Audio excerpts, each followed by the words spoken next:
Vinod Kumar Jin, President India SME Forum, our dear friend Shushma Ji, Director General, India SME Forum, Directors of Innovation Foundation, Dr. Ranu Gadi, Dr. Arun Sharma, Dr. Jasdeep Kaur Dhanwa, and Dr. Manoj Soni, faculty members of Indira Gandhi Delhi Technical University for Women, and my dear participants. Namaskar and a very good evening to all of you. IGDTUW Innovation Foundation welcomes you to the inaugural event of 3 months online course on innovation and entrepreneurship. Innovation Foundation is an incubation center promoted by Indira Gandhi Delhi Technical University for Women and is situated within the campus of the university in central Delhi. IGDTUW is the only government women technical university in India and is running various courses at UG, PG, and doctorate level in 4 branches of engineering, architect, and management. Anveshan is funded by Government of NCT of Delhi and is also a recognized technical business incubator by DST Government of India. We provide all the state-of-art facilities and consultancies to our pre-incubatees and incubatees. Presently, we have 15 startups associated with us as incubating. Our program, Innovation and Entrepreneurship, is designed in a way to promote organic development among its participants. And today we are launching this program in association with GIZ Germany. As we all are aware that from last many years, the entrepreneurial ecosystem of our country, India, is being extremely supportive in all directions. Recently, the World Ranking of Innovation, that is Global Innovation Index, has shown 48th rank of India for the first time in the recorded history. This clearly indicates that the response from the society, especially from youth and budding entrepreneurs, has been immensely positive to the supportive ecosystem. Innovation, whether in terms of product innovation, process innovation, or design innovation, Indian startups have shown achievements of many milestones and becoming global unicorn and thereby MOs. The increased consumption basket and augmented credit line have shown India as a holder of significant percentage of TAM, that is total addressable market worldwide for the Indian startups and for global companies as well. Any journey of entrepreneur includes many expert learnings. This includes study and experience of psychology, sociology, anthropology, science, engineering, and technology, along with various aspects of management. The mobile or laptop or desktop, whatever we are using to attend this online innovation program, that is the amalgamation of technology and thereby innovation. Electronics, communication, computer science, information technology, mechanical, electrical, automation, plastic and polymer, chemical engineering to develop such device. Likewise, we have also tried to form this course so that best knowledge and expertise in all domains required in entrepreneurial journey may meet at one point. In this 3 months course, we are having 40 contact hours. The entire content is divided into 6 sections: A, B, C, D, E, and F. Section A deals with introduction of entrepreneur and entrepreneurship, where as a checklist we understand about a potential entrepreneur and qualities and characteristics associated. Innovation as a key of entrepreneurship, as without innovation, no one can become successful as an entrepreneur. Cognitive, creative, innovative, and entrepreneurial thinking. Business idea generation. If you are not having any business idea, ecosystem in India. In section B is about design thinking, that is process of development of minimum viable product. Then after we will talk about lean startup to get the best fast mover advantage.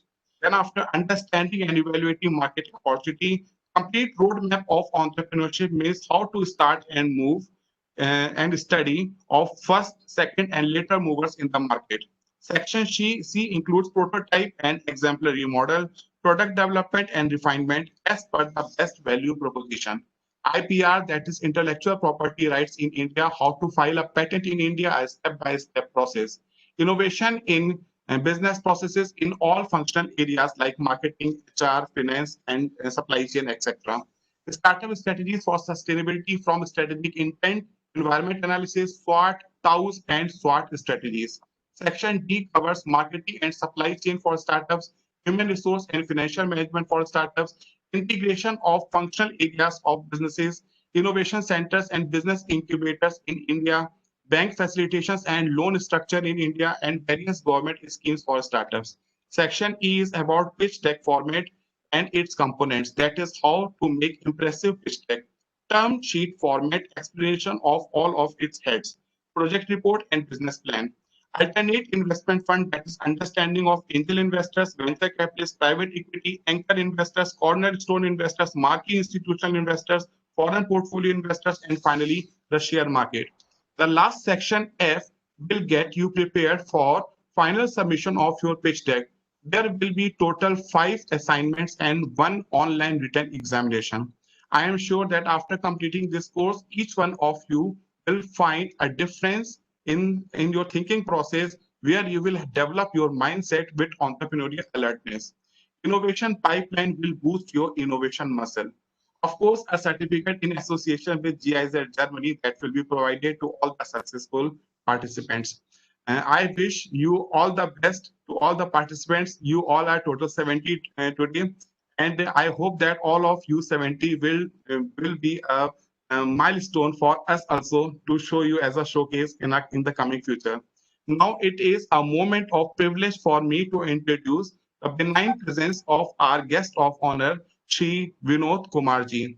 Starting his career in international collaboration and projects, Vinod has been at the nerve center of various successful joint ventures and collaboration in electronics, telecom, media and publishing, industrial and consumer electronics, hospitality and finance, and multinational and transnational companies entering India through the FDI route.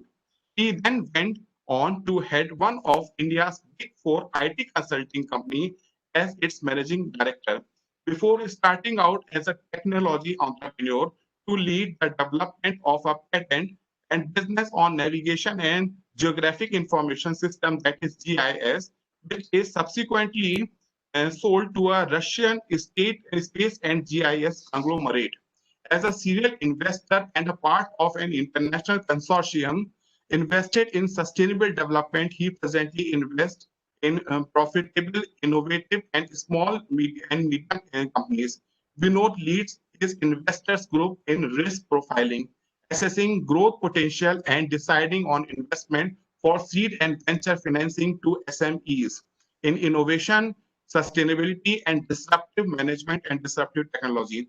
Apart from overseeing and leading extensive research and analysis of linkage, growth, potential, and market factors of SMEs involved in over 29 clusters across 11 sectors, including food processing, dairy, leather, pharma, engineering, and automobile in 19 Indian states.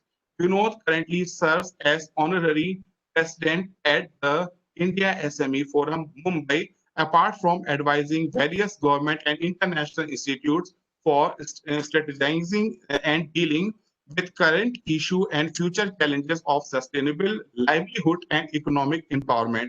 Vinod is a member of board of World Union of SMEs headquartered in San Marino, nominated as member of India's Central Bank, that is Reserve Bank of India, Standing Advisory Committee on Flow of Institutional Credit to SME sectors under the Financial Inclusion Development Department, and is also a nominated member on the High-Powered Monitoring Committee under National Scheduled Caste and Scheduled Tribe Hub under Stand Up India, and on the advisory committee of the Ministry of MSME, Government of India. On behalf of IGD2W Anveshan Foundation, it is my pleasure to welcome you, sir. I thank you for accepting our invitation. Shri Vinod ji. Thank you very much, Dr. Arora. It is such a pleasure to be here, especially when I come to know that there are women who are going to be part of this course, which very wonderfully has been put together by the Indira Gandhi Delhi Technical University for Women and the Innovation Foundation. My congratulations to all of you and to Professor Mrs. Amita Dev for being here today and for seeing this glorious, I would say, webinar off. Primarily, when I talk about India, I always talk about our women. Women are the center of any developing country. It is only, I would say, our misfortune that over the last 50, 60 years, we've been unable to get women into the forefront, get women into the very, basis of our economy. But I feel in the last couple of decades, there has been sizable progress in the fact that and understanding that women can actually turn around a country, turn around a home, turn around a person, turn around anything. And I believe, truly believe that women basically stand for Shakti. And that Shakti can do anything. It can, we all know that we have few gods, but the number of goddesses that we all pray to back in our villages, wherever, the numbers are multiple. The thousands of goddesses that we have. And those are the real protectors. I'm just waiting for the time when our mothers will, instead of just being in a hurry to marry off our sisters and our daughters and all, our mothers can get to a point where they can actually support their daughters and their sisters to be able to set up enterprises, to be leaders in their own fields, instead of getting them back inside the house. I practice this myself. I have two daughters and a son, but the amount of freedom that my son has, my daughters have too. And I do not ask them who they go out with, why they go out, or what they do, because that I believe is intrinsic. We as a culture are completely oriented towards the big-heartedness of women, the patience that women have, and I would say the application that women have. So when it will come to business or entrepreneurship, I feel there is nobody better than a woman to actually lead a business, to lead any type of a business. And I have proved that in so many ways. Out of the various investments that I have, there are close to 35% which are run by women. And when I say run by women, it's not that women are just signing off on the checks or just there for the namesake. I literally actually mean that they are run by women. With that, what I would like to say is that, today's time, most of the state governments and the central governments have realized that we need to get most of the women that are sitting back at home and contributing towards just the home and not their own careers and all that. They need to find a reasonable space in the national mainstream. And that national mainstream today needs jobs. We do not have jobs enough for the number of people that come out. No matter how much our mothers might tell us that, study hard and do all that and then go and find a good job. But the fact is there are no good jobs. There are very, very little number of jobs. And on the other hand, you have a situation where everywhere around the world, there is a dearth of people. There's a dearth of people that are able, that are capable, and have the ability to, work on things. The only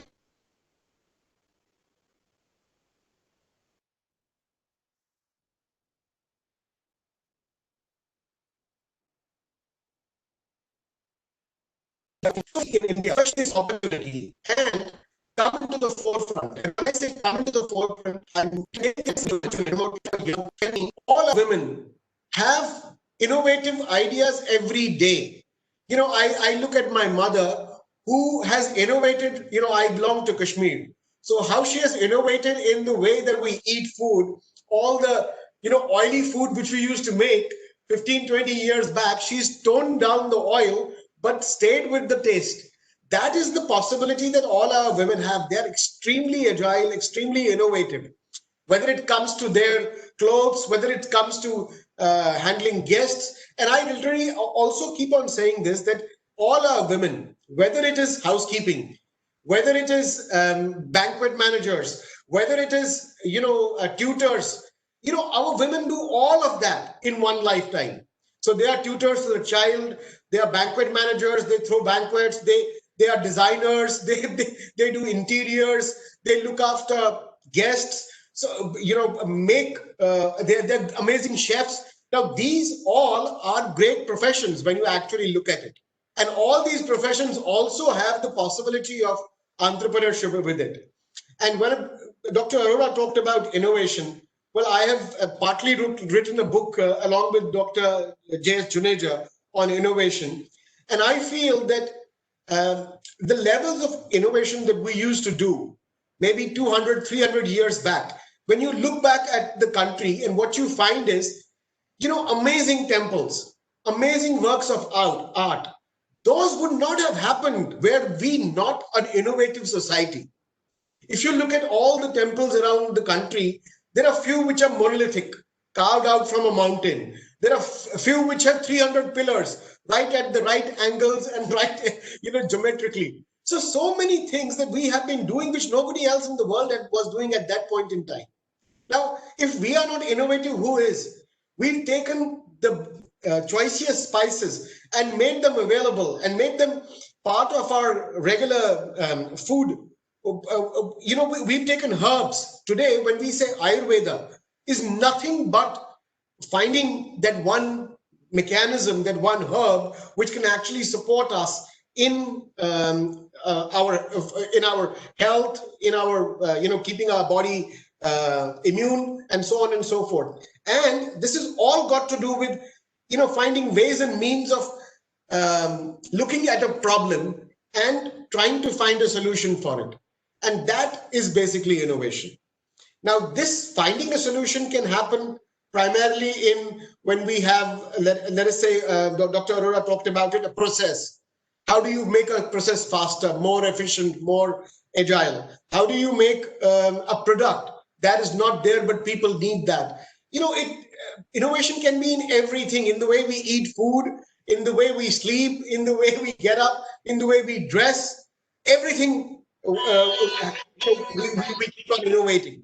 So there is no end to innovation. And all I'd like to tell all our friends here, which are going to join this course, is please go through this course and look us up. I will be delighted to work with all of you for supporting your ventures, supporting your ideas that you may have in being able to give them shape in the future.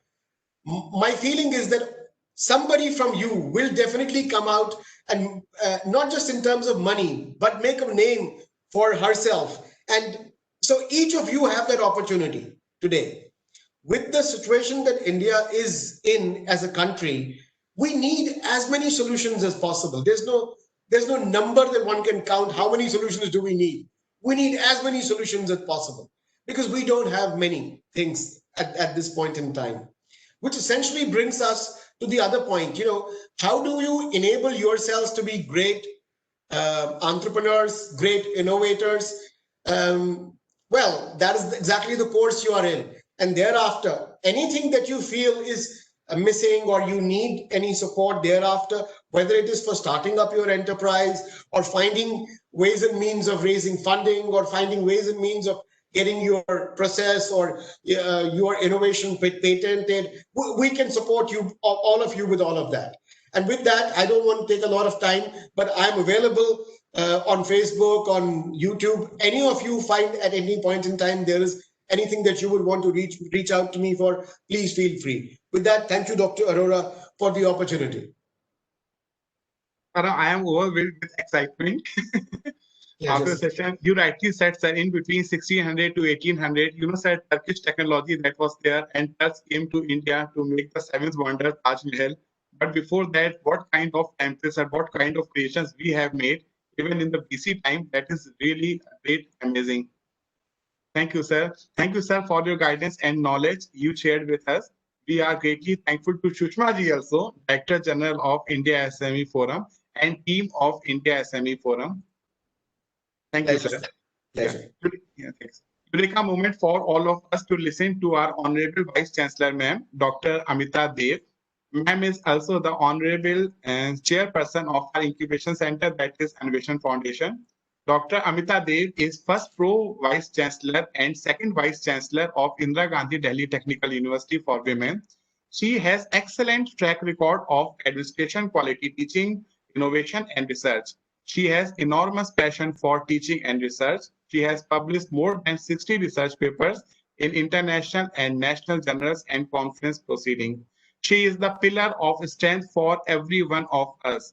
It is her constant support, guidance, motivation only that she is the role model not only for the students but also for the faculty members. Ma'am, it is your leadership only that the university is achieving new milestones every day.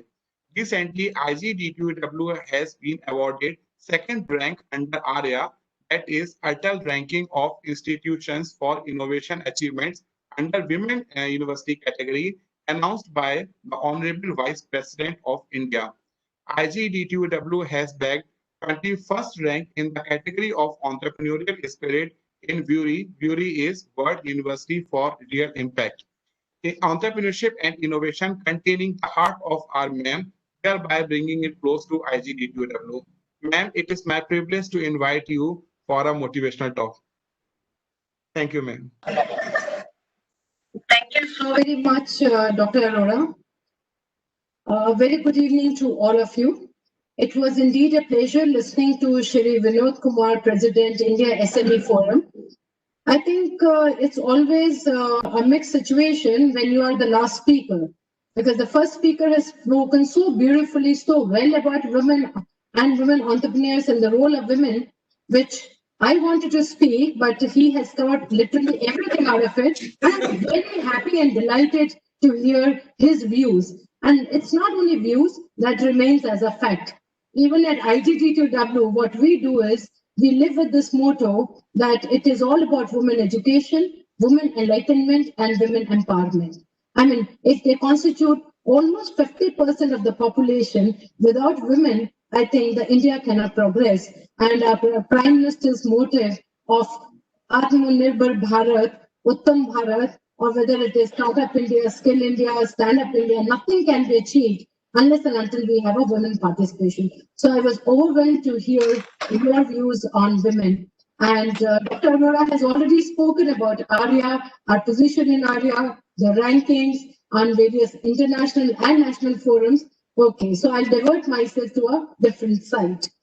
Definitely, Anveshan Foundation, let me first of all congratulate Anveshan Foundation for making an excellent outline of the program. Truly speaking, it was in my heart that we should run this program. And I really congratulate Dr. Arora to immediately take decisive action on this and to ensure that today we are here for inaugurating this particular program. Entrepreneurs is nothing new, and they are often the innovators who bring new goods, technology to the market, open up new market, open up new processes, ideas, and commercialize new knowledge. Definitely for a country like India, it is of paramount importance of this segment in a developing economy that we have to have entrepreneurs. Rightly said that we do not have those many jobs as the number of young ones who are graduating or passing out. And definitely everyone has to look at that we are the job providers rather than the job seekers. And entrepreneurship development is also the precondition for any sustainable development of any economy. A society may have people who have knowledge, who have experience, money, management capabilities, but if they do not have a motivation to initiate new ventures, these resources will not create any value for the society. In fact, a few years back, I was in a conference and we were generally talking, and they were saying, which is the most powerful equation you have come across? Someone said F is equal to ma, which is the Newton's. Other one said, no, Einstein has a very powerful equation, which is E is equal to mc square. One of the academicians like us said, no, it is EI equal to F, which means E is entrepreneurship, I is innovation. So entrepreneurship and innovation is equal to F. F is India's future. So I personally believe it is entrepreneurship and innovation which can be the driving forces for India's future. And I personally feel that we have a punchil which we should always carry to our heart, which should be child-centered education. The education has to be a child-centric, a woman-centered family. He has already spoken, our guest of honor has already spoken about women, so woman-centered family, It's a human-centered development, which is far important. That a human-centered development is very critical, and knowledge-centered society, and finally, innovation-centered India. So the last line is of paramount importance, that is innovation-centered India. And India has the greatest competitive advantage of demographic dividend, wherein more than 60% of the people which are below the 25 years of age, and we are going to enjoy this demographic dividend for at least for coming 3 decades. But it should not become a demographic challenge for us unless and until we innovate. It will be a problem and an issue. And now this innovation, especially for India, if I talk about, it has to be a grassroots level innovation. And I don't look at people who are 1.3 billion people. They're not really mouth, but every mind which can innovate. It was an innovation ceremony somewhere where I could see 30,000 students from class of 3rd standard to 12th standard were there, and they're looking at societal problems. A girl came up with a wonderful solution to a societal problem. She was traveling in a train and she found that the latch was missing. Immediately that girl of, I think she was of 7th standard, came up with the wonderful idea of a portable latch. So it was a brilliant idea of innovation. And there was yet another girl who always used to feel that the grandfather had to walk using the walker up the stairs, and he used to face a lot of problems. This 13 years old girl came up with a wonderful idea of a walker which had springs at the bottom so that the grandfather do not have a problem. This idea of hers was grabbed, and now what earning she has is a lot of 1 lakh per month, and father's earning at that time was 1 lakh per annum. So this girl, who was 13 years old, brought yet another innovation. Barack Obama, when he came down to India, and he said, education and innovation are going to be the currencies of 21st century. I personally feel innovation in education and education in innovation is the currency for 21st century, because we need to bring innovation in education, which our new education policy is getting, and education in innovation, which Dr. Arora under Innovation Foundation is doing. These are the key things. And our country is really blazing with the new ideas which our Honorable Prime Minister is giving of Startup India, Stand Up India, and Unnat Bharat, and whatnot and whatnot. But ultimately, who will achieve all this? This is the young startup nation, and these are the young minds who will bring. And what we need is ability and attitude. You know, when we were young, we always used to look at that we need to go to USA. Someone very recently was quoting about Satyam Shivam Sundaram. Satyam Nadella, who is the CEO of Microsoft, Sundar Pichai, CEO of Google, and Shivam is yet to be seen. Or maybe Shivam is some girl who may come out of these 70 girls who are going to take up this particular course. And we used to wonder, and we want to go to USA. Some people wanted to work in USA. And finally, a few years back, it used to be, yes, I want to go to USA and I want to be a CEO of maybe another Google there. And now, when a few years back, I was talking to a student and he says, no, I don't want to go to USA and work in Google. I want to set up a Google in India. Now, that is the way. It's ability and attitude. It's all about attitude which is changing. And there are primarily the key things are technology, talent, and trust, which is very important. Definitely, you have to have a good knowledge of technology. You have to have a talent and trust. We all need to trust these young minds. They can work and they can definitely innovate. That is a very interesting story, which I remember. Bill Gates, he is, everyone knows, he is the Harvard dropout. And he was called to the commencement address of Harvard University. And he started with, I'm the most successful dropout of Harvard University.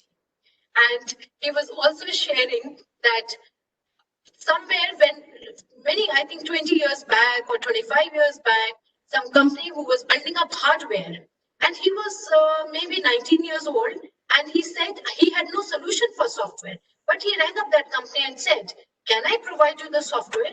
The company said, Yes, definitely you can provide a software, but our hardware is not yet ready.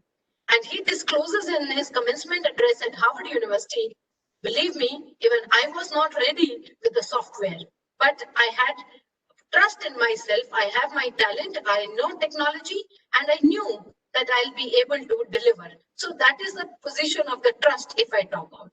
So we have talent, we just need to provide opportunities to our young ones. Dr. Arora talked about Global Innovation Index. Yes, very right.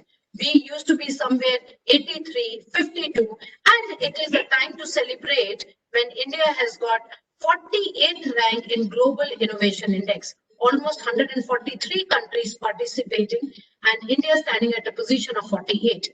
But there is one problem, that this Global Innovation Index, it looks at technological innovations. Believe me, if it looks at system delivery innovations, if it looks at total innovation, business model innovation, organization innovation, total innovation, end-to-end innovation, exclusive innovation, not exclusive, inclusive innovation, and perhaps India can stand among first 20 also.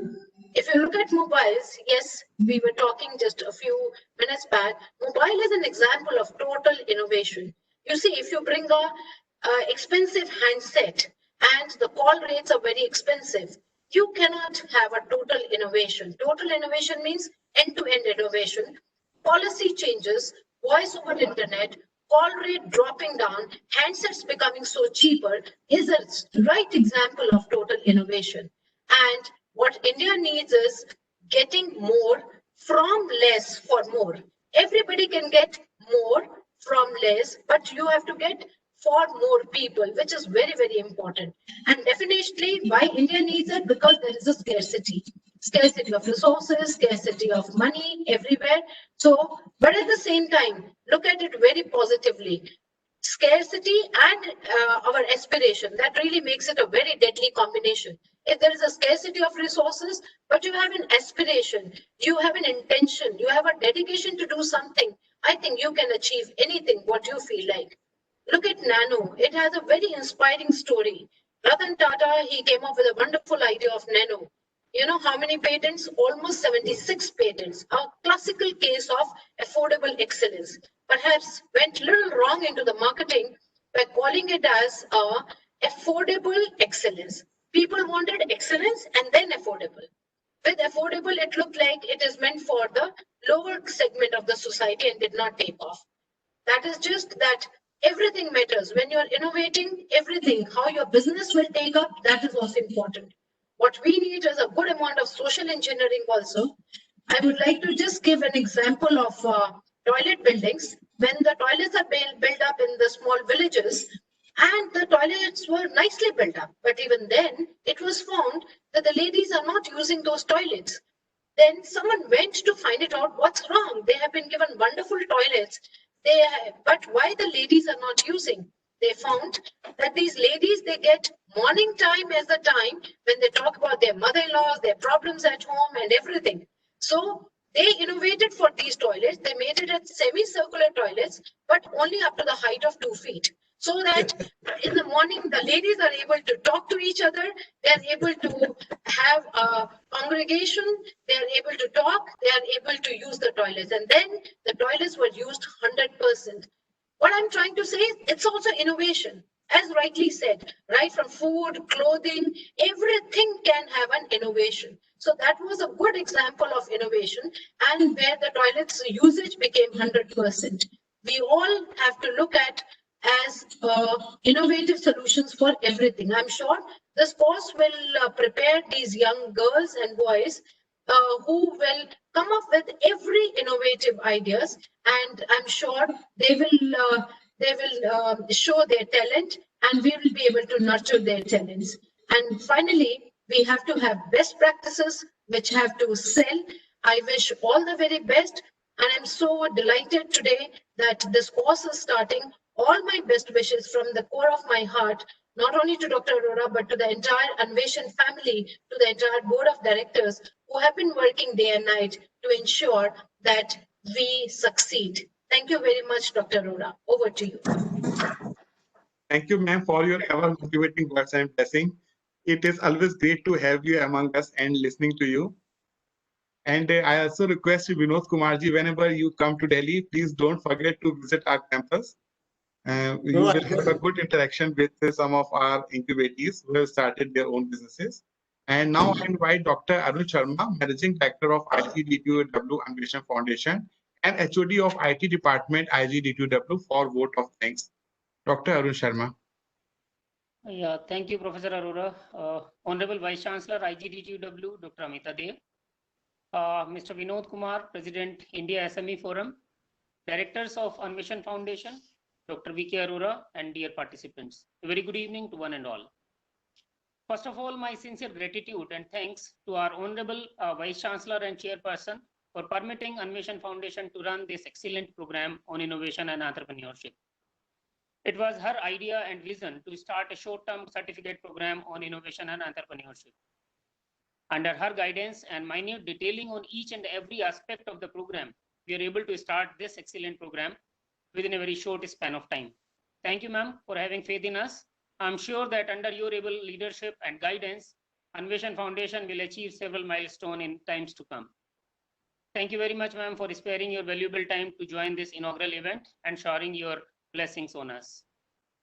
Unvision Foundation is deeply thankful to Shri Vinod Kumar Ji, Honorable President, India SME Forum, for gracing the occasion and sharing your words of wisdom with all of us. We are humbled with your presence, sir. I'll urge you to give us your guidance and your motivation in our future endeavor also. Thank you very much, sir, for being with us today evening. I'm thankful to Board of Directors of Unvision Foundation for the constant support and motivation for various activities of Unvision Foundation. Also, a special thanks to CEO Dr. Arora and Deputy Manager Mr. Rahul Suchdeva for putting their excellent efforts in making this event a success. Last but not the least, my congratulations to all the participants who are ranging from students to entrepreneurs to government officials and even academicians also who opted to pursue this particular course. I'm sure that next 3 months will be with full of knowledge, with a unique experience of learning, and this will go in a very long way in your professional career. Thank you all. Thank you very much. Thanks. Thank you, sir. Thank you, ma'am. Now, participants can wait. I will be taking the first session of this program, Entrepreneur and Entrepreneurship, which is totally a psychological subject. You can have a 1 minute break. Rahul?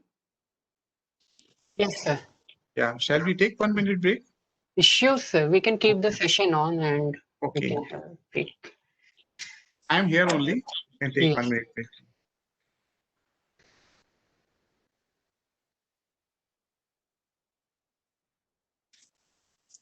Congratulations, Dr. Arora. Thank you, ma'am. Thank you, sir. Thank you. Next 3 weeks, 3 months, weather will be busy for you and you have to take so many sessions. So Yes. now I think we can leave. Yes, sir, please. Thank you, sir. Thank you. Thank you. Thank you. Thank you very much.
I'm going to start this session on entrepreneur and entrepreneurship. I will suggest you all to make a separate copy for this particular subject. Otherwise, in the end, it may happen that you will be confused because so many aspects are joining together, so many subjects are joining together. So there are two basic concepts of entrepreneur and entrepreneurship, which is essential for us to understand before we go ahead. I am Dr. V.K. Arora. You can get my information in my website, vkarora.com. I am working in IGDTW Animation Foundation.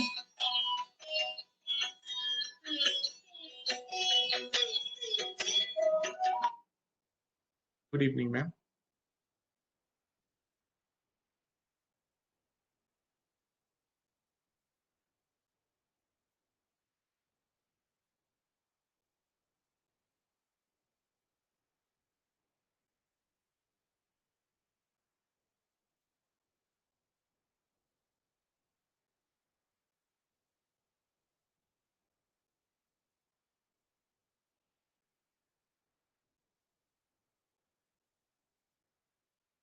It is very basic, ma'am. It is very basic. Okay, I will send it to you.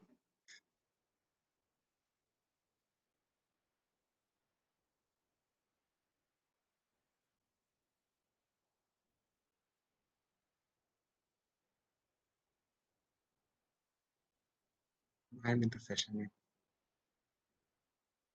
Yes, yes, ma'am. Thank you.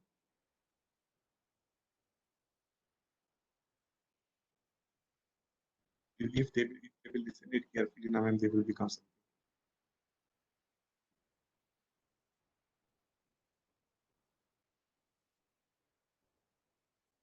Sorry for interrupting. There was a call from our VC, ma'am.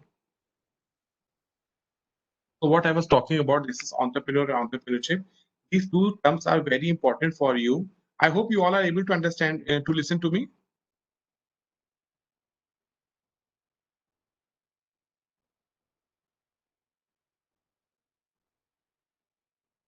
Okay, okay, okay.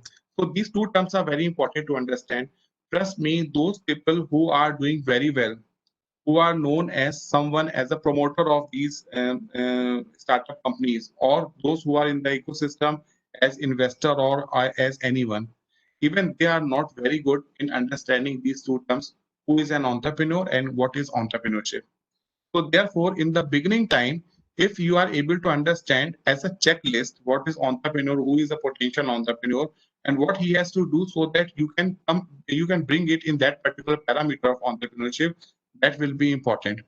So now coming back to the slides. Now, first of all, you all have to understand very critically that why to start. Question is this, that why to start?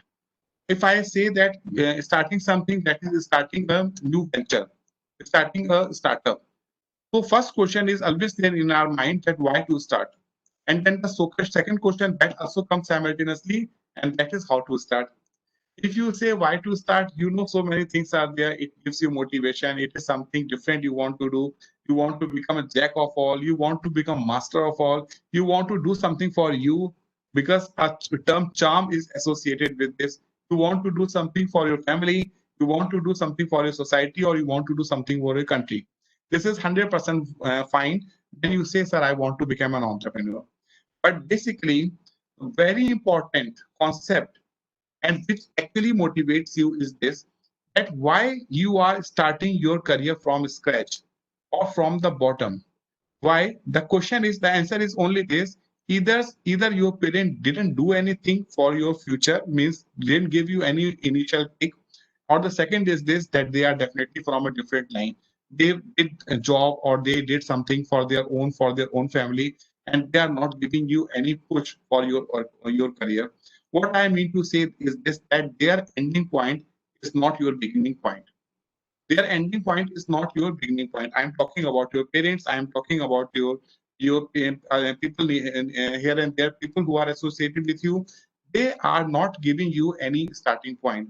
But when you start your own entrepreneurial journey for the coming generations, mean your own coming generations, your kids, your son, your daughter, your grandson, your is ending point will be starting point of those people. What I mean to say, that Mukesh Ambani has not started his career from scratch. He has started his career from the point Dhirubhai Ambani left that point, right? And the son of Mukesh Ambani is also not going to start their career from beginning from scratch like yours. He is going to start his career from the point Mukesh Ambani is going to leave point after his tenure as a managing director of Reliance Industries. So what happens? Time is very tough, and for the coming time, you don't know what is going to happen tomorrow. Scenario of COVID that is in front of you, nobody knows that what may happen tomorrow. Nobody knows. So it is always better to do something for you. Definitely, apart from society and country, you are also want to secure your coming generations. Therefore, entrepreneurship is very important. Although we all know that in entrepreneurship, you want to create jobs for the society, you want to have lead a very good, calmful life. Everything is apart, but really, if you really want to do something for your generations, entrepreneurship is the best and the only way of doing it. Then second question comes in our mind that how to start. So this is fine. That whatever you said, that is 100% motivating to us. And I want to become an entrepreneur. But the second question comes that how to start. If I want to become an entrepreneur, how can I start? And there are four basic, very important basic terms which you have to understand. Later on, we will see in detail in stepwise that which are the 37 steps when we want to start our own business. But right now, if you want to start your own business, the 4 points are: number one, prepare yourself. Say that you are a budding entrepreneur. You are an entrepreneur and you want to do something. Okay, prepare yourself. Second is this: if you are having a business idea, work on it. If you are not having any business idea, but then too, you should be ready to embrace opportunities. That is linked with the entrepreneurial alertness, which I was talking about in the inaugural ceremony. That entrepreneurial alertness is this: that so many opportunities are passing through here and there, and we want to grab a best one which can click into the market. So therefore, if you have a business idea, it is good. If you are not having any business idea, try to generate it.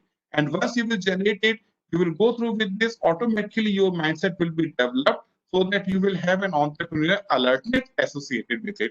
Then after, it may be possible that in entrepreneurship, you may have number of business ideas.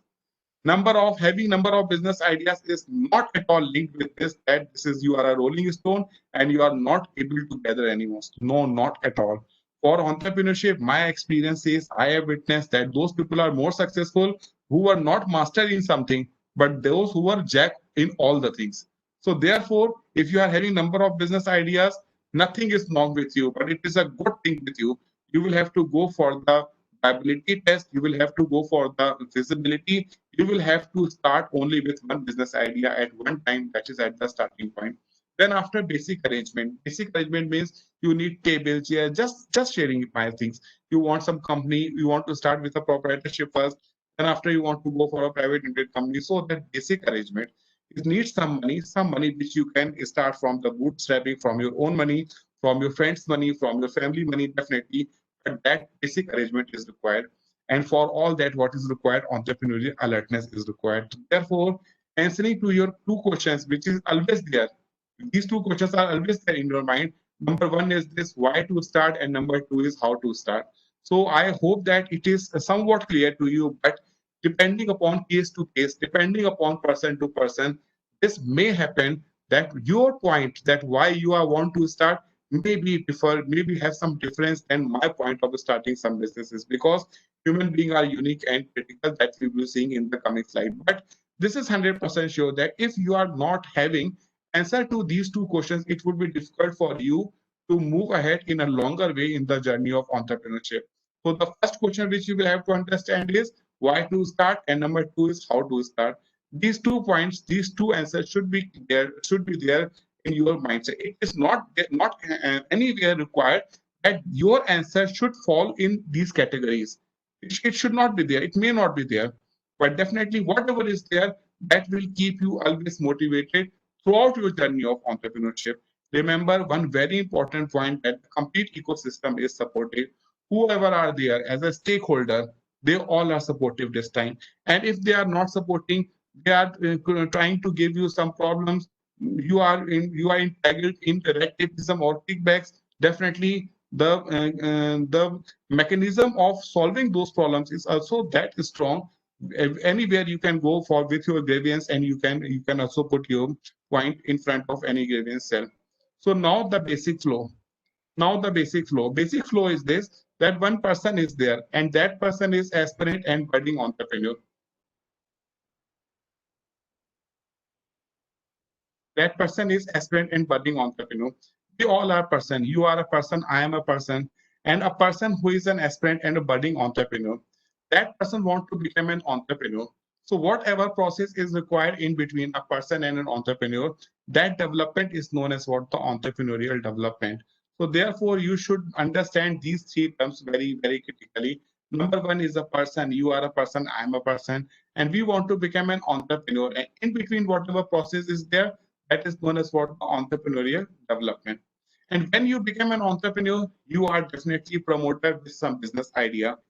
That is a separate thing, that you want to start your own company, and later on you will definitely register it with the government of India site, startupindia.gov.in. And after that, you will become your company. Your company will become as a startup. Now, once you become, you say, sir, now I am a potential entrepreneur. I want to start something. So definitely some platform is required. That platform is in form of firm or a company. That could be proprietorship, that could be partnership, that could be one person company, LLP, private limited company, or maybe a public limited company. If you want to go for a social entrepreneurship, you can go for trust, you can go for society, or you can also go for Section 8 company, whatever. But some platform is required. That platform is broadly known as enterprise. That platform is known as enterprise. And enterprise is what? A firm or a company, you can say that that is your particular startup. I am not trying to link that startup with this company, because from the definition of government point of view, there are some special category which can get status of startup.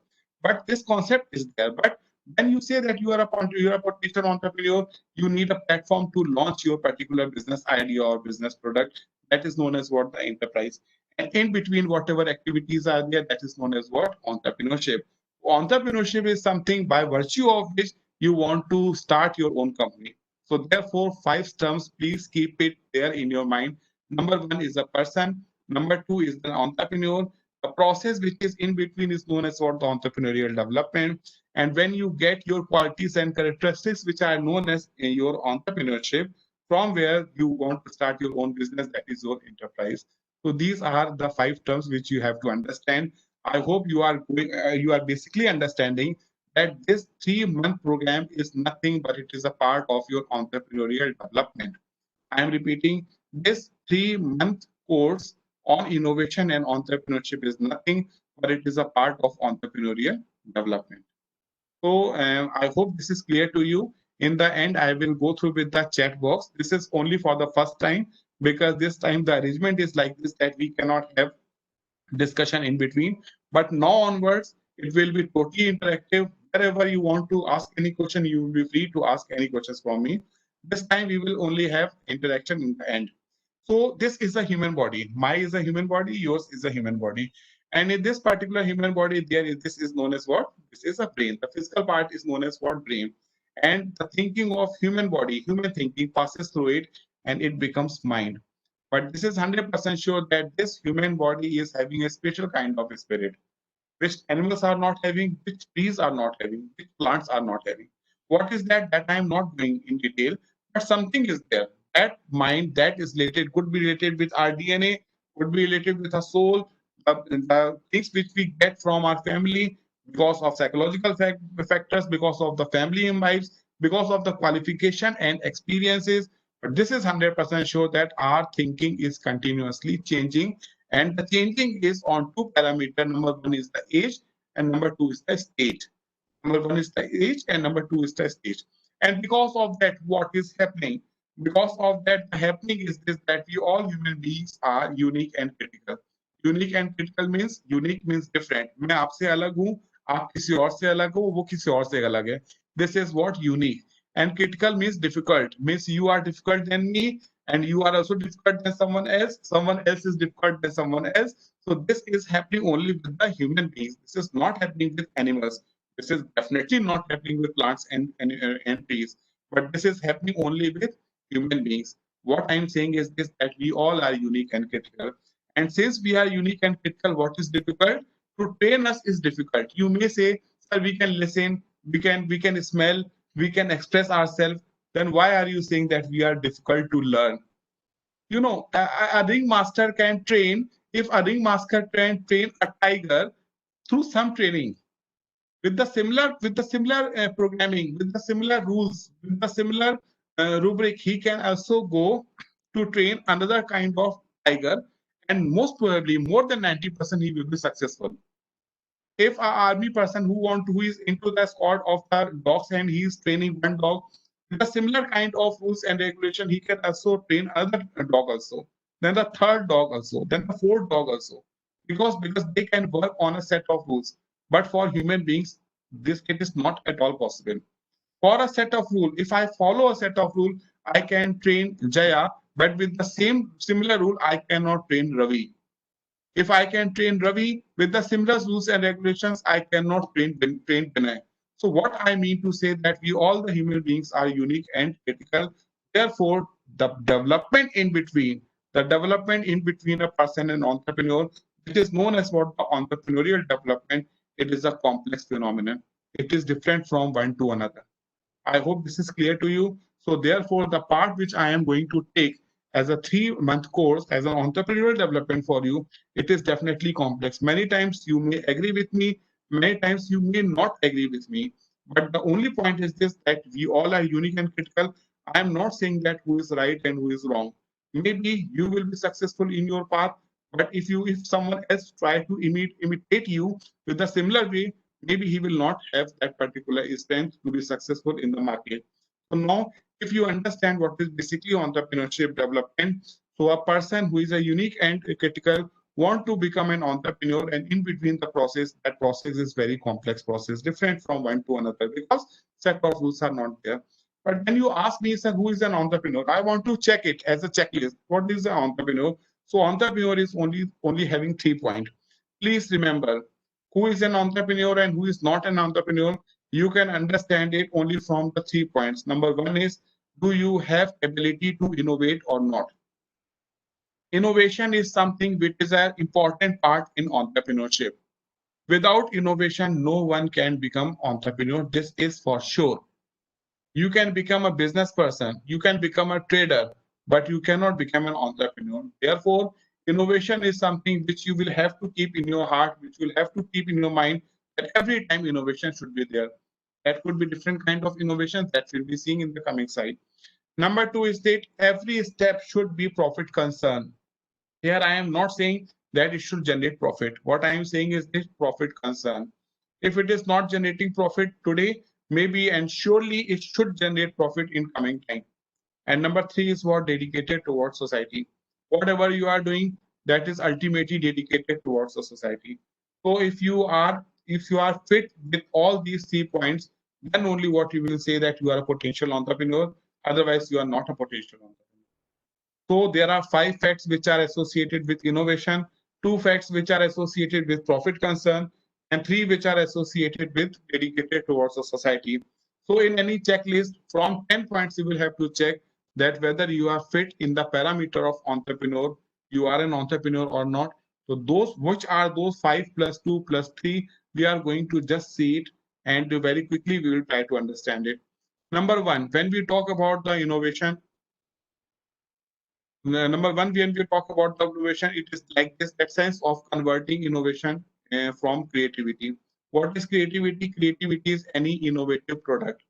And when you are having or you are able to create any new product, if you are able to commercialize it, you are able to innovate it, that is known as what? Innovation. If you ask me, sir, what is innovation? Innovation is nothing but it is the commercialization of any creative product. So this is the first point you will have to understand. Second is this, innovation is not merely in product, but it could also be in process. I can make this unique pen. This is my innovation. This is pen is there. I am going to add some eraser behind this, which we can use in erasing whatever we have written from this particular pen. This kind of innovation is known as what? The product innovation. Just for giving you example, otherwise it is very common. This pen, if you want to buy, you will have to go physically to the shop and you will have to pay and you will have to buy it. Secondly, if you are just moving through some internet, surfing there, going through some e-commerce site, You are purchasing it, it is coming directly to your home. This is known as what? The process innovation. Please try to understand from the point of view of any manufacturer or of any person who has developed this particular pen or who is doing the business of this particular product. So I hope you understand what do we mean by the product innovation and process innovation. For entrepreneurship, not only product innovation is required, and in India also we are not very good in product innovation. We are good in process innovation. What about the type of processes there? Either it is a supply chain or it is an operation, it is an internal operation, it is a marketing, it is logistics, it is procurement, it is human resource, it is talent management, it is emotional intelligence, it is adversity quotient, it is any kind of quotient. You talk about legal aspects, you talk about anything. These all are the processes, and in process also there is a scope of so many innovations. And after that, the entrepreneur and innovators. It is always not said that entrepreneurs has to be innovator. No, not at all like that. Therefore, the terms which I used, that was ability to innovate. It was not like this that one should be innovator. I'm nowhere saying that entrepreneurs should be innovator. What the word I'm using, that is ability to innovate. What does it mean? That if that innovation cannot be developed by you, you should have ability to, at the end of the day, you should have the ability to take that particular innovation from the innovator. Sorry to use this word, but I'm using by any hook and crook method. By any method, at the end of the day, that particular innovation should be in the hands of entrepreneur, not in the hands of innovator. That could be by any means. You can purchase through some patent, or you can get some fee. You can give some fee to that particular innovator by any way, but ultimately it should be with you. So therefore, in innovation, that is also very important. And fourth point is very important to understand. In entrepreneurship, it is not like this that you are going to innovate something first time in the world, first time in India. It is like this only, that if some product is already available in US from last 10 years, but in India, first time you are bringing it, and this is also innovation for me as a mentor to you. This is also innovation. If some innovative product or some innovative practice, business process is already there in Mumbai or in Calcutta or in Delhi, and first time you are bringing it to your own village, say Kanpur or a village of Varanasi or wherever, first time if you are bringing it, because your target market is that is also known as what? Innovation. So now that innovation is also linked with the product innovation and process innovation. And lastly, but this is also very important, all the startups, they are having very limited budgets with themselves. So therefore, open and closed two types of innovations are there, not very much linked with the budding entrepreneur, but definitely whenever you will try to increase your portfolio, at that time it will be better for you to understand the concept of open and closed innovation. What I am narrating here is only this, that whatever innovation you are going to do, please don't forget your limit, your budget, because all the startups are budget bound. You are having limited fund, you are having limited energy, and you are having limited resources. So if you understand all of these five parameters, important parts which are required in the profit concern, whatever you do, that thing should be related with the profit concern. I'm not saying, maybe today it may happen that you are selling some product in loss. It may happen, but why you are doing it at that time also, it should be like this only, like this only. You will have to understand like this only, that profit concern means later on definitely you will get some profit of whatever you are doing. Means maybe, geo strategies and so many strategies are there. And the tangible and non-tangible, the second point, which is very important for you to understand, that many times in startups we face this kind of problem, that people only talk about the tangible profit. Tangible profit means profit in terms of assets, but intangibly also, if you are having some cost of your brand, your branding cost of your trademarks, how many people they recognize your trademark, how many people they know about your product. So that is also a benefit which is 100% associated with your startup. And lastly, when we talk about the society, in society there are three facts. Number one is the economy versus law versus ethics. Is this, that the same point I am again reiterating, that we always talk about economy. It is not like that. Law, definitely we will have to follow to that much which is mandatory from the government side. You will have to go for the IT return, you will have to go for the ROC return. That is fine at their own end. But ethics are also very important. every time you will have to understand what you are ultimately delivering to your consumer. Why? Definitely that ethics will also pay you at the end of the day, and it will become an economic advantage to you. But but if you are able to understand my point, that for the startups, especially for startups, I'm not saying that this is required for big giant companies, especially for startups where you are sitting in, a particular type of market. I'm not talking about the perfect market or imperfect market. Each and every customer is important to you. You cannot have a risk of annoying anyone, annoying any person. Why? Because you are a startup company. You want to go for the evangelism type of marketing for yourself. That is marketing through mouth.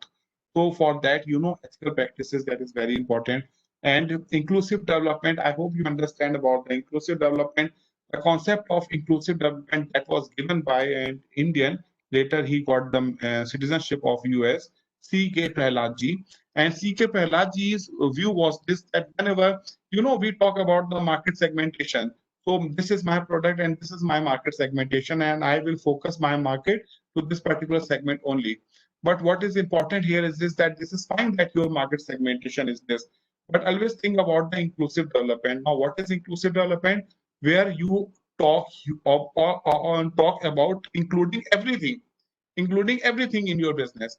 Haldiram people, if they are making, namkeen of 1 kg of say X rupees, but they are also launching their packs of 5 rupees pack. Why? Because they want to include the society. So inclusive development, if you are going to make an inverter which costs you around 6,000 rupees, you are making a second kind of inverter which is costing 2,000 rupees. Now, the inverter which you are manufacturing with 2,000 rupees may not give you a huge profit. Maybe the cost margin is only 10% there. But the inverter which you are selling in 6,000 rupees, that is giving you a margin of 25,000, 25%. But then to why are you manufacturing the lower kind of inverter? Not only because of this that you want to generate profit, but keeping that quality also good, you also want to go for the inclusive development.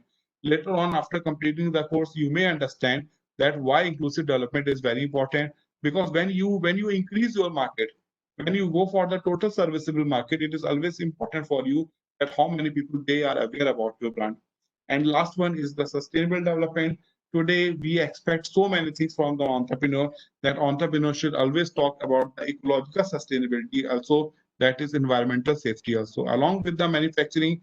Within the process of manufacturing, after that particular product is used by the consumer, and maybe when this particular product is not useful by anyone and it is going for a scrap, in all these 3 stages, the product is not going to harm anywhere in the earth, to our mother planet.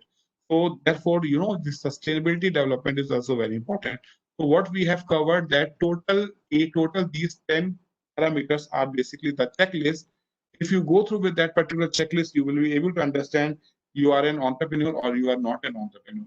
Now, the second point is this, that entrepreneurship. Entrepreneurship is the second point of this particular session. We will try to complete it on time. Entrepreneurship is what? Once you say, sir, now I have become an entrepreneur. Once you say, sir, I have now become an entrepreneur, and now I want to show entrepreneurship. So what is entrepreneurship?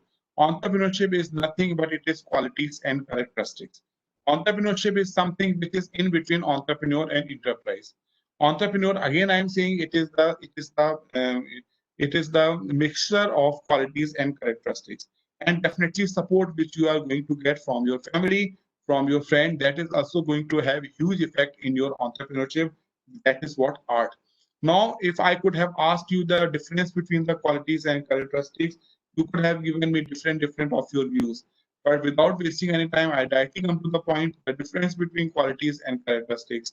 Some of you might be engineer, you know how to draw characteristics of a transistor or characteristics of a diode. So what I mean to say that all the qualities become characteristics over any variable parameter. I am repeating, all the qualities that become characteristics on variable parameters. And that variable parameter could be anything. In electronics, that variable parameter was temperature or maybe pressure or maybe time. But here there are only two variable parameters. Number one is the time. That is why I use that particular word, age, with age. Entrepreneurial thinking changing with age, that is the time. And second one is from intra to inter. Intra means inside you, आपके अंदर से. Intra means inside you. To inter. Inter means when you are going to interact with other. So second parameter is this, that you are having teaching and learning capacity, training capacity if you are having. So you are having a flow, that something is flowing from your side, from your inner side to the outer side. Now take some example. If I say hardworking is a quality, if I say hardworking is a quality, I say that I am a hardworking person and this is a quality, but it is not my characteristics. It will become characteristics if I amend my statement like this, that I am hardworking from last 5 years. I say that I am hardworking from last 10 years, a similar kind of quality, it becomes my characteristic. So for entrepreneurship, it is not only required that you are good at some particular specific time or stage, but it is also very important that in all the types, in all the times and in all the stages, you are able to keep yourself, you are able to calm down yourself with all those kind of qualities, which we will be seeing in today's next slide. And then when we talk about from the intra to inter is this, if I say that I am a proactive, this is my quality, that I am a proactive. And if I claim that I can also make you as my manager or as my deputy, that I can also make you proactive, then the same proactive is not only my quality, it becomes my characteristics. If I am able to teach you how to go for entrepreneurship, then entrepreneurship is my characteristics. But if I can only do it, I cannot train you people, I cannot make you understand what I am saying, then that is only my quality, it is not my characteristics. Now, interestingly, both are important for entrepreneurship because the journey is very tough, it is very complex. Quality and characteristics both are important in the journey of an entrepreneurship, and ultimately you will have to understand that the support from the environment, support from the stakeholder, that is very important. Now, these all kind of qualities which are required by an entrepreneur. Please don't maybe panic, because you need not to go with all these type of qualities at one point. What is required for you only to understand the terms, the meaning of all these terms. You should be able to understand the meaning of all these terms. That is enough for me. That is enough for me. A right meaning of all these terms. If you are able to understand the right meaning of all these terms, I will qualify you that you are having all the qualities and characteristics with you.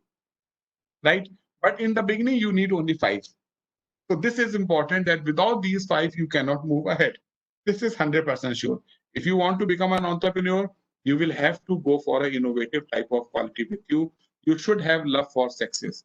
You should be hardworking. You should be risk-taking. And in the end, you should have a general awareness with you. If you are not having any of these 5, it will not work in the market. Trust me, it will not work in the market. You will never be successful in the market if you are lacking any of these qualities with you. But there is a benefit also associated with it. There is a benefit also associated with it. And that benefit is what? That if you are not having any of these qualities, any one member in your team should have. Means maybe your co-partner, your co-promoter of your company. I hope you are able to understand this. Means other people, if you are not very hardworking, see, I am not into the business domain because I am not hardworking. I accept this. And after working with so many people also, I didn't find anyone who is a hardworking person with whom I can start my own startup. Right? So if you are not having any of these qualities or characteristics, but in your partners, in your group, some people are there who are hardworking, who are risk-taking, but you are not risk-taking. But then too, for me, the motive is done. What I am saying is this, that either you or your team should have all these 5 qualities. You should be hardworking. When I say you, not only merely you, it is you and your team. You should have a love of success. You should be hardworking, you should be risk-taking, and you should be general awareness. Now, it is some gift given by God to us, that whenever you go in a longer run with your business, automatically these qualities will keep changing. What I mean to say, that if you are innovative today, maybe after 2 years in business, after getting a success, maybe some milestones of success, you will automatically develop your optimistics. You will be optimistic. After say 5-6 years, automatically you will become determined. And after 10 years, automatically you will become analytical. You need not to go for any kind of training, special training on these particular qualities, developing all these qualities or characteristics. So if you are having love of success, ultimately it is going to become on flexibility. So what I mean to say that just start as a fresh with these 5 points and automatically these things will be converted. And this is my last slide for today's session, and that is about the enterprise. And you say, sir, now I am and become a potential entrepreneur, and at the same time now I have also become my entrepreneurship, that is qualities and characteristics within me. Now, sir, what? Now you need a platform to be launched, and that is through any of these forms. You can go for sole proprietorship, you can go for partnership, you can go for a registered partnership, you can go for a one-person company, limited liability partnership, private limited company, public limited company. If you want to go for a social enterprise, then you can go for a trust, society, or Section 8 company. So whatever is written on the right-hand side, I am repeating, OPC, LLP, private limited company, public limited company, and Section 8 company, that registration you will have to go for the Ministry of Corporate Affairs, that is mca.gov.in. And on the left-hand side are known as what enterprise, but whatever is written on the left-hand side, that is sole proprietorship, either unregistered partnership or registered partnership, or a trust or a societies are not known as company. I am repeating, it is not known as company. Whatever is written on the left-hand side are not known as companies, but these are firms, these are enterprises. So I hope this is clear to you. Now, what is the process of going for registration of a one-person company or a private limited company or a registered partnership? That we'll be seeing in the coming slides. But if you have any question, definitely I would like to solve your query in the end of the session. So if you want to ask me something, this is also fine. But now, if you ask me, sir, this is what kind of company I should have? I should have a OPC, or I should have a private limited company, or just I should go for a trust or a sole proprietorship. It totally depends upon your business idea and your fund capability, what your vision is, what you want to go for.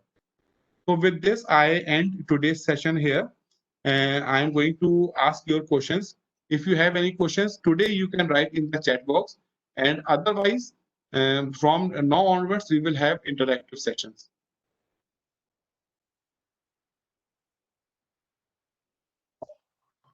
All participants can raise their hand as well. You will be unmuted. You can raise your hand and you will be unmuted.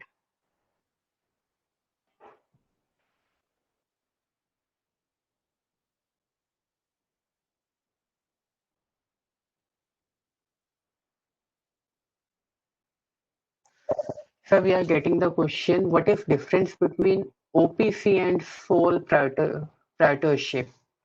Right. In sole proprietorship is basically not a company, whereas OPC is a company. The full form is one-person company. One-person company, right? One-person company.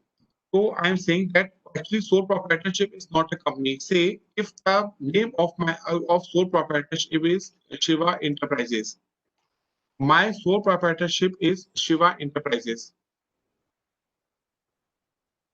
Okay, my sole proprietorship is Shiva Enterprises, and in the city of Delhi only,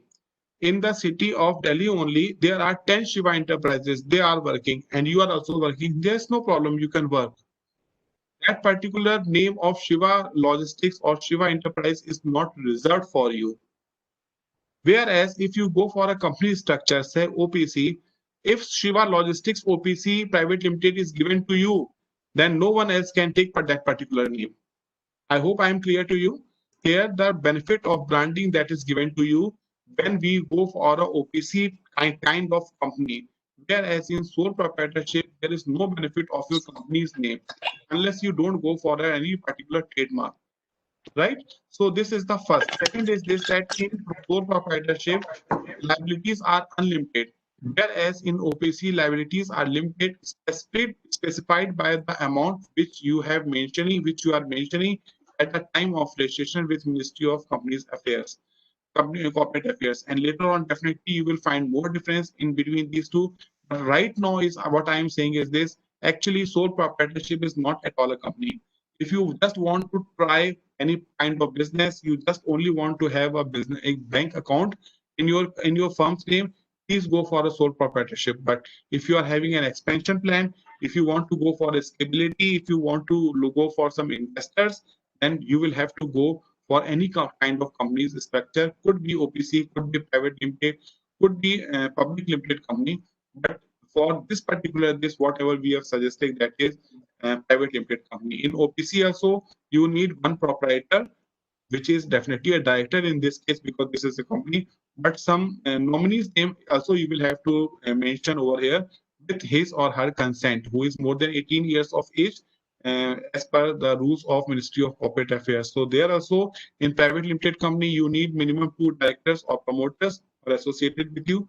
So therefore, if you go for a one-person company that is OPC, then you can always get suggestions from your mentor either to go for a OBC or private limited company. So the difference, I hope you are able to understand. One is the liability part, and number two is the trust part, that people know about your branding, your brand name, your company's name is safe.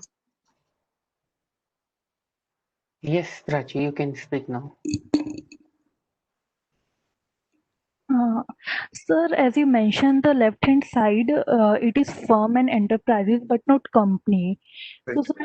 Sir, I wanted to ask what is the difference between an enterprise and a company? The enterprise is a superset of a company. So, sir, basically, as you have mentioned in this sole proprietorship, that if I have a company with a particular name, then 10 other Wait, companies. Prachi, just a minute. I'm sorry for interrupting you. Have you understand this point? Yes. That the enterprise is a superset of the company. To make you more clear, all the companies are enterprises. All the companies are enterprises, but all the enterprises are not companies. Shall I repeat again? Sir, I'm a bit confused. Okay, bete, you are what the course bete you are doing? Sir, information technology. Okay, I hope you understand about the subset and superset. Yes, sir. Yes, sir. Make one circle and after that make a bigger circuit covering that particular circuit. Yes, sir. So inner circuit is known as company and the outer circuit is known as firm or enterprise. Okay, sir. Okay, so what I mean to say that all the companies are firm or enterprise, but all the firms and companies are not. All the firms are not companies. So in the bigger circle, all will come. All of these will come. But in the inner circle, only OPC, LLP, private limited company, public limited company, Section 8 will come. Okay, sir. Okay. Now, Continue your question if you want to. Sir, I was asking this question that as you mentioned that if I have a company with a particular name, then 10 other, there may be other companies with the same name in the firm. Yeah, but not in the company, because here is a governing body and that governing body is MCA. MCA is Ministry of Corporate Affairs. There, if you are having a company name reserved for you, no one else can take. For example, your name is Priya. Priya, if your company is Priya Ready Made Garments Private Limited, are you able to understand? Yes, sir. So no one can take Priya Ready Made Garments OPC. Nobody will be able to take Priya Ready Made Garments LLP. Nobody will be able to take Priya Ready Made Garments Limited Company. Why? Because this particular name Priya Enterprise is not reserved. Priya Ready Made Garment is reserved for you. Now you can only convert your company as OPC or LLP or private limited or public limited. Oh, okay, sir. Okay, sir. Thank you. But in the left-hand side, if you are having Priya ready-made garments, something like enterprise or something like only ready-made garments, then that name is not reserved for you. Okay, sir. Yeah.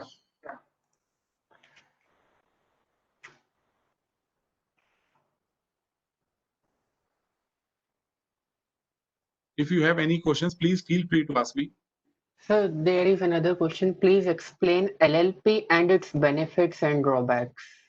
Yeah, actually, LLP is a special kind of. See, we are having a separate session for all this. I am repeating, we are having a separate session for all this. But since you have asked me, I am trying to explain you. The question is about the LLP, right? LLP is a special kind of partnership firm which enjoys all the rights of a company. I am repeating, LLP is a special kind of arrangement in Indian Companies Act 2013, which enjoys a maximum number of advantages of a company. The concept was launched in the year 2008 in the Amendment of Companies Act 2056, where this concept was basically brought from US, where the concept of LLC was already existing. What is LLC? LLC is Limited Liability Corporation. LLC concept is not there in Indian system. We are having LLP concept. What is LLP? LLP is Limited Liability Partnership. See, if you and me want to start any business, right? If you and me want to start any business, that transparency among us, between us, is more in LLP in any other case. If we go only for a partnership firm, either it is registered or it is not registered. Things may not be clear between you and me because third parties interruption is very much limited. So if you want to go for a partnership type of firm, it is better. It is a substitution that the government has given it to you. And if you are going or if you are planning for a partnership firm, either for partnership firm, go for a LLP kind of structure in which you have been given many other benefits which all you can enjoy. I hope I'm clear to you. If not, then to please unmute yourself and you can ask me. Here also in LLP also it is limited liability. Liabilities are limited. Say if it is registered with 50,000 rupees or 1 lakh rupees, that is the only maximum liability in the hands of this. But in partnership, either it is registered or unregistered, the liabilities is, it is not specified. Thank you, sir. Thank you. Thank you. Sir, if you are not able to understand, I can again explain it to you. Sir, it's clear, sir. Thank you very much. Thank you, sir. Sir, one more request, sir. Because the classes are planned from 5 to 7 p.m., sir. We are working, sir, coming from office. So this is generally that commute time. So can we prepone or postpone this classes slightly so that we are today also, frankly, I missed the initial portion, sir, because I was traveling at that time, sir. Okay. Sir, I will talk to Rahulji. Actually, Rahulji is managing this, so I will make a request to him. My point is that it has to be convenient to you and most of the people. So if it is not inconvenient to you, then only, sir, please consider. Otherwise, we will manage, sir. Okay, sir. Thanks, sir. If you will be able to manage, it will be great, sir. Because, sir, some of our students are attending regular classes, online classes from IGDTUW, and classes are over by 4 o'clock, if I'm not wrong. Okay, sir. Okay, but I will talk to Rahul, sir. Sure. We will be collecting feedback for time as well from next class onwards, and we may reschedule based upon all the favorable thoughts of the participants as well as our guests speaker. During this 5 to 6 p.m. we are traveling generally from office coming back home, sir. So that was one. Sure, we will see. Thank you, sir. Thank you very much. Thank you. Our next question, please. Yeah, Dr. Priyanka has raised it. Yeah, hi. Can you hear me? Yeah, Priyanka. Yes. Hi, sir, I just wanted to check on one thing. Where do cooperatives come into this entire exercise? See, cooperatives are basically NGO firm, cooperative, right? Now, cooperative are having choice to go either for trust or for society or for Section 8 company. If they want to register themselves, if they don't want to register themselves, they just want to work as self-help group, then no one can stop it. They can work, they can continue starting work just like a proprietorship type of structure. As proprietorship is not necessarily registered anywhere, self-help group can also, as a cooperation, they can start working, but it is not recognized by any of the body. I'm repeating, it is not recognized by any of the body. Whereas it is better that if cooperative, they also want to go for a registered kind of thing, they can go for a trust, they can go for a society, and they can go for a Section 8 company. The registration of trust is done in sub-registrar office, in Kachari, in lower court. In lower Kachari, that is lower court, the registration will not take your time more than 1 day time. You can get your registered trust with yourself.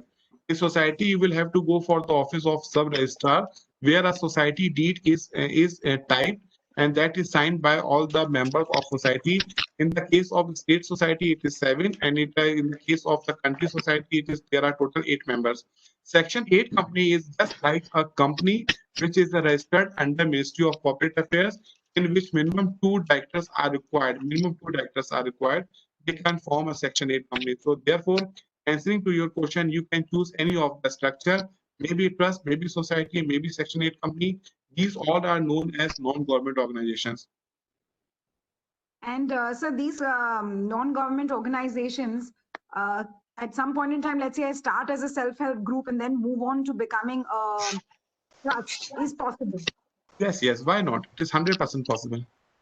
All right. Just I'm wanting to understand, sir, because, you know, if you have the example of the Dabbawalas of Mumbai, they are a trust. But I think they started as a self-help group and then moved to becoming a trust. And then you have Lijjat Papad, which is a, started again as an entrepreneurial venture. I think limited liability, if I'm not mistaken. No, and no, then it is a society. It is a society. Yeah. Right. Lijjat Papad is a society. I just wanted to understand the difference. That's why. Thank you so much. I hope it is clear to you, Dr. Priya. Yes. Please just call me Priya. I'm just your student now. Okay. Absolutely, yeah. So I may have more queries on this line when I present, my business idea to you all. So then you will probably be able to guide me better. Yeah. Thank you so much. Okay. Next query we have from Priya Agrawal as another Priya. Yes, Priya, you can speak. Good afternoon, sir. So can you please introduce us to the Section 8 company, like a general introduction of what it is? So Section 8 company is like this, that generally what is happening, that if you want to do something for the society, and if you do not want to go or mingle with any kind of or numbers of documents, generally people are opening trust and society. But in the years 2012, 2013, 2014, number of fraud came in the mind of, or in the knowledge of our government. And the most fraud was like this, that some money is coming from outer country to India, or some money is moving from India to outside as a grant or as other type of subjects. So that particular grant was not there in the knowledge of our country, which was mostly through foreign contribution regulation act, FCRA. So what the government was thinking, that is fine, that people are there in trust, in the form of trust or in the society, but apart from the IT, that is income tax department, there should also be some other regulatory body to govern it. So with that particular concept, Section 8 companies, that was introduced in the Companies Act 2013. Before that, although Section 25 company were already there as a holding company, but this concept is like this, that if you want to go for a trust or society, you are having another option of opening of as a company. But at that time, neither trust nor society were known as what company. But here, Section 8 is known as what the company. So you can enjoy all the rights of the company, although you want to become your own. You want to work for the society or for the environment. So this is the concept behind it. And Section 8 company is totally a non-government organization. Here the process is only this, that here you need to apply for a license before the name will be granted to you. All the incubation centers are Anveshan Foundation is also a type of a Section 8 company.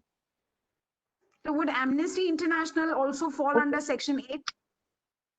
Yes, you can go through with their sites. It is mandatory that they must have been written that either it is a trust or it is a society or it is a Section 8 company.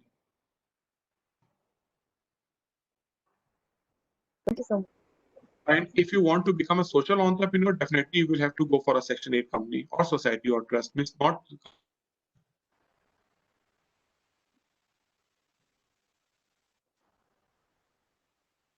So we have a point from Soumya Tomar. Sir, can you please repeat the proactive point that you were telling in quality versus characteristics part? Which point? Proactive point that you were telling in quality versus characteristic part. I hope you must be able to understand the right meaning of proactive. Proactive means this, that something is going to happen. Something is going to happen, but I understood that this will happen. I already understood this may happen. And that happened because of me only. But I found that I have done something wrong or something right. because of that, I may be indulged in some kind of means uneasiness for us. Proactive is this. Say, if I ask something which is not good to you, but then too I'm asking, but by mistake I asked it from you, and later on I realized that maybe after 2 days or after 3 days it may go something wrong with me or my organization. But if I am having the ability to understand it, then only I will be known as that I am a proactive person. Proactive, active, proactive. And proactiveness is very important for any entrepreneur. Why? Because if you are proactive, then only you can solve problems before it appears. I am repeating, you can solve problems before it appears. Right? So proactive is this, that now you can link it with telepathy, or you can link it with some special kind of means soul I am having, or I can guess it, or I can do it. So you can link it whatever you say. You can also link it with my knowledge or with my experience, but definitely when you start working in an environment, now you already understand that what all kind of things may happen in my organization, that say 1,000 people are working, or 1,500 or 5,000 people are working. So this is what proactiveness. Now what I was saying is this, I just picked this particular quality. There are so many qualities and characteristics. I just picked it that either this is in me, this is one thing. This is known as what? My quality. But if I can also make you proactive, the same will become my characteristics. So intra to inter. I hope this is clear. Yes. There is another question from Nidhi Yadav. In which category do NGOs fit? Yeah, NGO. See, NGO doesn't fit in any category. These trust, society, and Section 8, these comes under the category of NGO. Yeah. Okay. We have lots of question in chat. If anyone have missed the question, I have missed the question, can raise their hands and ask for today's session. If not convenient today, later on also we are going to have more than 15-20 interactive sessions with you. If you are not able to ask any question this time, I am always open. In the next session also, you can always ask questions.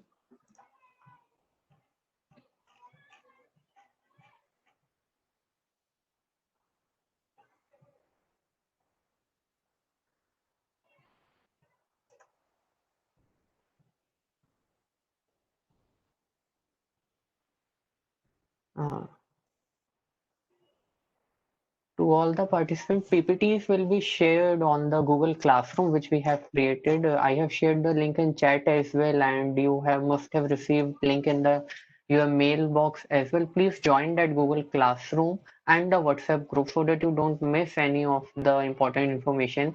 Scheduled presentations, joining links will be shared over all those platforms. Yeah, these slides I will be sharing after completing these particular slides. Day after, again, I am having a 2-hour session. So something is remaining. Whenever we will complete these slides, I will send it to you. Yeah, there was some question. Somebody was raising hands. Please, Rahul, if you can check. Yes, sir. So that is Priya again. Mm-hmm.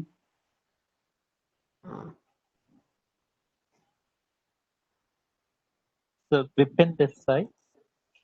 Yeah. Okay. Yeah, sir, you will be sharing some literature also along with the presentations, or some reading references? No, sir. Literature I have not prepared anywhere. But yeah, definitely PPTs I will be sharing with you.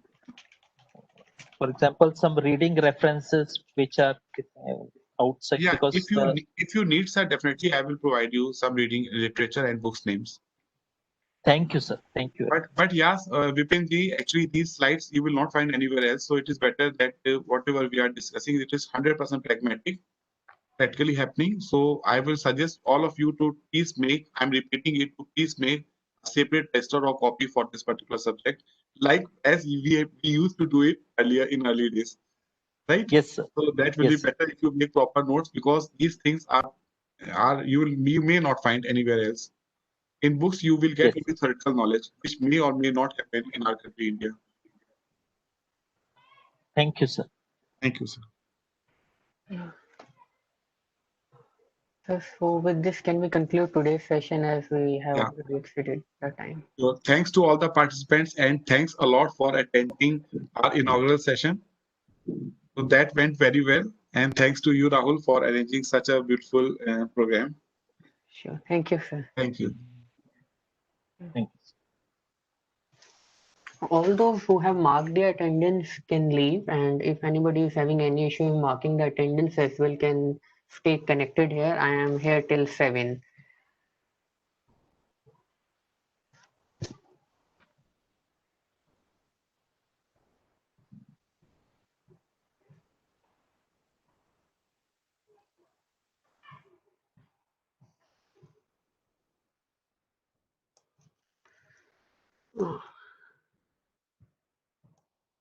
Yes, Dharma Punia ji. Hello. Yes, sir. Yes. Sir is here or he left Ah, the meeting? he has left the session. Dr. V.K. Arora sir Okay. has left. Okay, no problem. Actually, I did not find the option of raising hand. Now I got. Anyway, I'll probably interact next meeting. Yeah. Thank you. Tomorrow onwards, you people, next session onwards, you will be able to unmute yourself. Today's was planning away because of the chief guest and everyone. The participants are not able to unmute themselves. Next session You are onwards, also you will have you are power to also one of unmute. you are one of the teacher or Yeah, I am one of the faculty members. okay.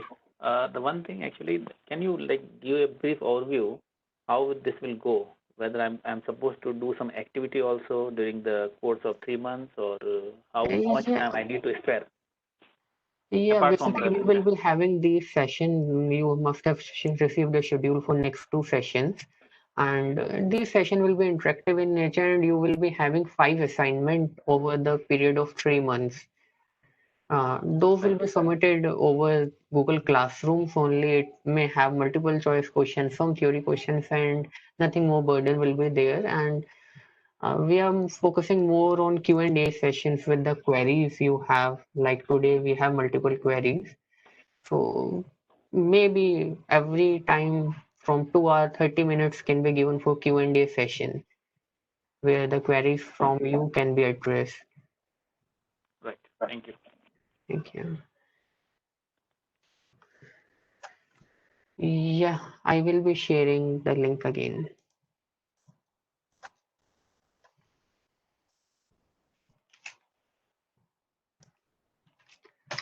I have shared the link again in the chat box. Please see.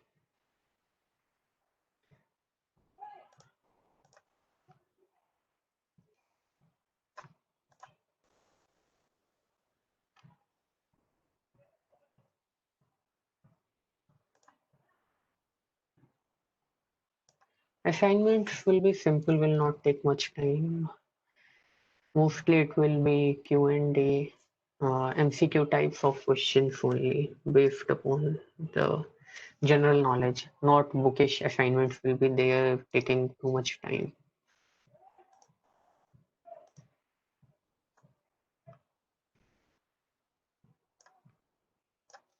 Yes, Aparna. Good evening, sir. So can we just get the attendance link once again? Some of the students couldn't mark the attendance. Yeah, it is in the chat box. I'm getting to all the panelists. Tanya, I'm getting a message from Tanya. Did you get the link now? Aparna, Yes, Tanya. sir. Now it is available. Thank you. Sure.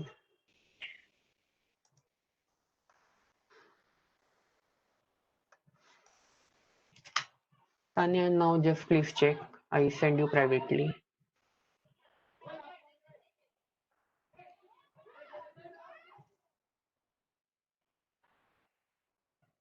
You can just open the chat section and check.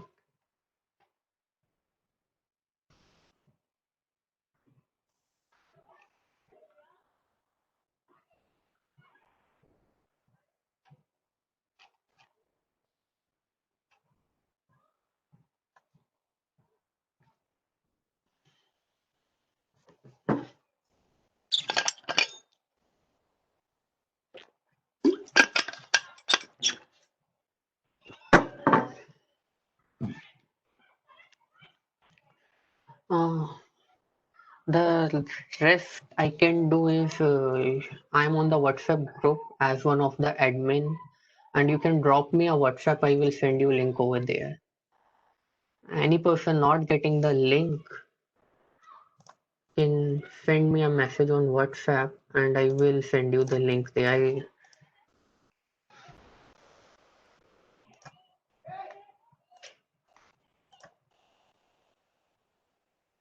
You can reach me on WhatsApp, Tanya. Because I can see 49 attendance already marked.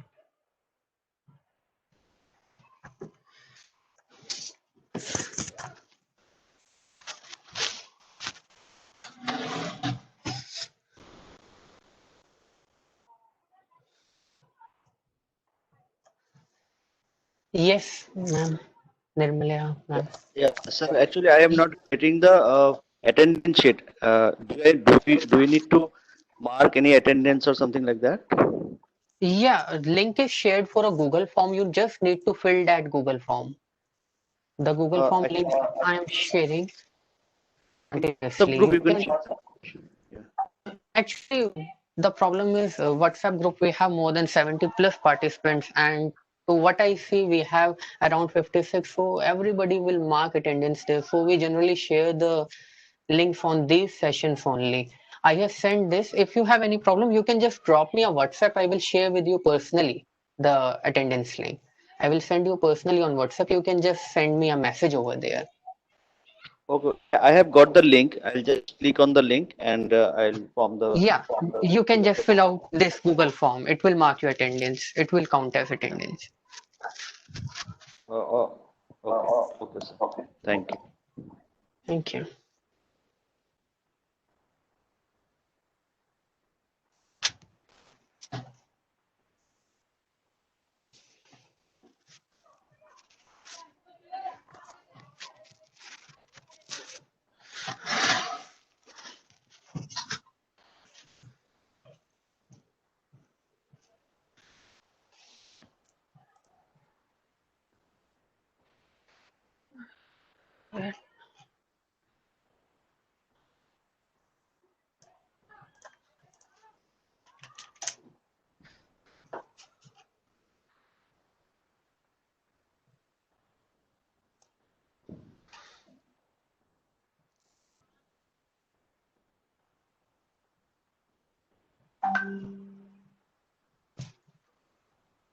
So I will be concluding today's session. If anyone you have any doubt or unable to mark the attendance for today, can reach me directly on my WhatsApp number. All are ready in the group. You can see two of the admin. One is Dr. VK Roda, another is mine number, Rahul Sachdeva.